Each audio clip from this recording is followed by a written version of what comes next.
একটা সাধারণ আলু থেকে কি করে একদম পারফেক্ট চিপস তৈরি হয় চলুন দেখি। এর পেছনে আছে দারুণ গতি আর নিখুঁত হিসেবের এক গল্প। কারখানার আসল রহস্যটা এখানেই। যাত্রাটা শুরু হয় যখন কারখানায় ট্রাক ভর্তি করে হাজার হাজার আলু এসে পৌঁছায়।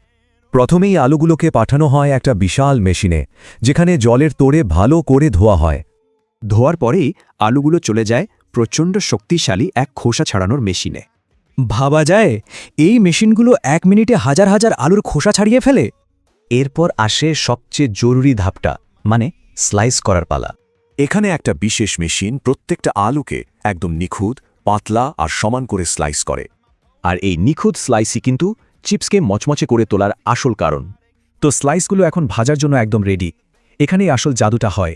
গরম তেলে মাত্র কয়েক সেকেন্ড, আর তাতেই নরম আলু হয়ে যায় সোনালি মচমচে চিপস।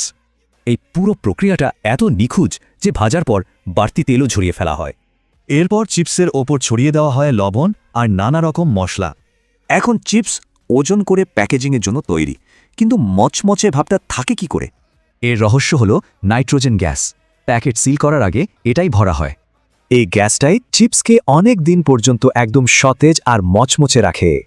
একটা সাধারণ আলু থেকে কি নিখুঁতভাবে তৈরি হয় এই মুখরোচক স্ন্যাক্সটা? এরপর যখন চিপস খাবেন তখন এই নিখুঁত প্রক্রিয়ার কথা মনে পড়বে তো।